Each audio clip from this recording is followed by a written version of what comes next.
Welcome back, Pro Series drivers. This is going to be our more in-depth lap guide for round 3 of the Pro Series. This is going to be with the Ferrari 360 Challenge at VIR, the full circuit layout. So let's get started. I'll be going over brake markers, certain techniques in certain corners, and things like that. So let's get started. Coming up to the last corner onto the main straight. This was my personal best lap that you guys will be watching. So coming up to turn 1, line up on the left side of the track here. You're going to see some brake markers on the left here, and I usually brake, I would say anywhere between the 3.5, somewhere between the 3 and 4 board. If you really want to push it and your tires are warm and you're really comfortable, you can brake at the 3 board, but just make sure not to lock up the brakes because there is no ABS or traction control. So coming into it here, let's do a little bit slow. I'm braking, yeah, starting to brake right about 3.5. Get to my max brake pressure. Since there is no ABS, you guys will kind of gauge this, but there's going to be a point where you really want to start trailing off quickly away from 100, but slowly all the way down your braking threshold. This car tends to talk pretty well about when it's going to lock up or stop turning on you when you do start locking up. So could rewind that one more time. The trick here for this corner is to kind of run it in, not all the way up against the curb, but if you do touch the curb, it does cause a little more rotation that could possibly spin you a little bit more. So I try and avoid it when I can, because I already have enough rotation here. Get to my max steering angle, do not touch the curb on the inside, and get some more rotation on exit with the throttle. Coming up to the second corner here, you're going to want to take a more middle outside line here. Straighten up the steering a little bit as soon as you start braking, just like I did. The car will start to want to rotate a little. Keeps rotating. I'm barely steering and the car is turning on the brakes. It is a little hard to see in slow-mo, but the car is rotating very, very fast on me, so I'm just waiting. Now I'm back on the gas. T2 here, I touch 100, but I get away from it quickly. Brake all the way to the middle of the corner. Still braking up until this point here where I'm at my max steering angle. But the minute that I'm off the brake, I'm immediately building my throttle or my maintenance throttle just to stabilize the car, because if you don't and you build this too slow, you will kind of rotate too fast and spin. So coming through here, this left and right are very important because it is the corners. These are the corners before leading onto a really long S straight with S's on it.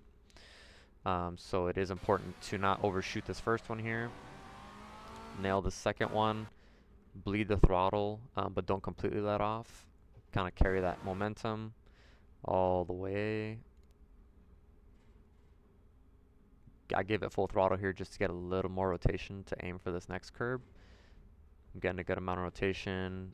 You kind of want to gauge it, but you can't stay full throttle through here like I did, but I kind of nailed it perfect and started sliding and catching it pretty well. So you can bleed a little before that just to keep the car more stable. So coming onto the straight with the S's, you can keep it at 5th gear pretty long, all the way up until this curb right here. Shift into 6th. Take this one full throttle here. And coming up to here, as soon as I go over this crest and it starts to compress, instead of going uphill, it starts to come downhill a little bit, that's when I kind of use it to my advantage and brake. I build my pressure a bit slow, and I don't want to brake too hard here because you kind of want to build that pressure, get the rotation. As soon as you have that rotation, I mean, the car can easily spin here, so I'm adding a lot of initial throttle at once, pretty high, maybe like 60-70%, to just get those rear wheels spinning forward instead of using engine braking to get more rotation. Stabilize it, get back to full throttle, I brake at the 2 board here on the left. I get a good amount of brake pressure in at the start, carry it all the way through. This is also one of the most important corners on the track because it leads on to another long back straight. The trick with this one, I'd say, is really minimize your steering angle, because if you add just a little too much while you're braking, the car wants to just, over rotate on you and make you spin going into this first apex right here on the right. So just really focus on not steering too much, but more using the brakes to steer the car through this one. And don't be too wary of taking a bunch of speed into this section, because that's really risky. So if you need to, and if you need to dial back how much you're trying going into this section, I would say that keep it always dialed back about 10%. Just give yourself some margin so that you can either, brake harder or brake lighter to kind of make up the speed difference. So for instance, if you broke too early going into here, then you can kind of give yourself a chance to go, okay, like I'm going to, brake a little lighter all the way through this corner to make that speed back up again. And you can see here, I'm only braking, 10% even where I'm at right now to kind of slow the car down. Still doing it just to get a little more grip on the front end, also to stabilize it a little bit. And then as soon as I get to my max steering angle and I know I set my speed right, immediately get on the throttle to whatever my threshold was, which is about 70-80%, and start building from there. That'll give you the best run onto this long straight here and minimize any time loss that you would experience otherwise. So coming up over this hill here, you're going to see some braking markers on the right here.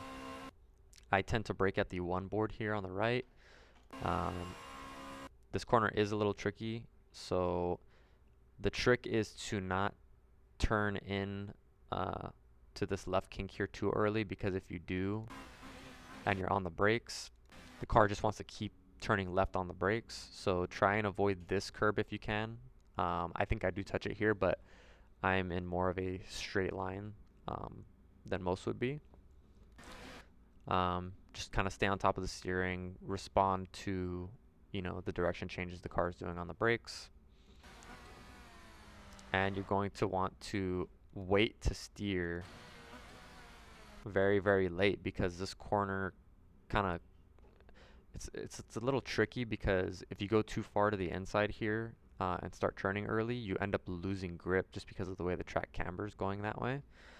So it's best to keep getting the car slowed down even here, take somewhat of a wider line going in, and just barely touching this inside apex curb here. Now it sets you up good for this next one to stay full throttle all the way through this left kink here. If you do the last corner that we just saw wrong, it sets you up completely off for this next left-hander here, because now you're going to have to start bleeding the throttle to make this corner all the way. I think here I made it pretty much perfect, so I was able to stay full throttle. I think I bled a little bit, yeah, all over this outside curb here. And then going into this final corner here, this left and right, you want to stay on the gas but bleed early and somewhat slowly. The goal here is to kind of set the weight of the car up on the front end to be very, very stable. So right now we're full throttle. Most of the weight is shifted towards the rear of the car. As we're getting closer, let me slow it down here more. I bleed to about 30% to put a little more weight on the front to give me more grip. I'll maintain that. As soon as I'm in a straight line, I'll brake to set my speed for this next right-hander. As soon as I know my speed is set, I immediately get back to the throttle before I touch this curb here. In this lap, I did something a little risky, and I touched the inside curb here, which you don't really want to do, because what happens is, you'll see right here, it bottoms the car out, and then as soon as it bottoms out, the rear end wants to step out because the tires aren't connected to the ground anymore. So if you can catch that, that is always the best thing to do, but I would say avoid this curb at all costs. Just completely avoid it. I would position your car about half a car length to the left further than I had here. Um, and then uh, like I said, I'm just going to keep re-emphasizing this, but the most important thing, especially on a lot of these higher speed corners, is to settle the car just like we had last week with the Formula 2 car. You want to be on the throttle going through a lot of these corners just to kind of act as a cruise control in a way, which kind of balances the weight of the car and keeps it, you know, 50-50 or the way it's supposed to be, rather than too much weight on the front or too much weight on the rear. So do one more time, a little faster in slow-mo. Brake here in the middle. Your speed is set. Get back to the throttle to kind of stabilize the weight of the car as you're going over this. And then from here, you just keep building the throttle until you get to 100. Extend all the way to the outside, and that's pretty much an in-depth lap of VIR with the 360 challenge. Let me know if you guys have any other questions. You guys can always hit me up on Discord too, and I can kind of help where it's needed if there's any clarification on anything. So I really hope this video helped you guys out, and I'm excited to see and race with you guys for the round 3 of Pro Series. I'll see you guys soon.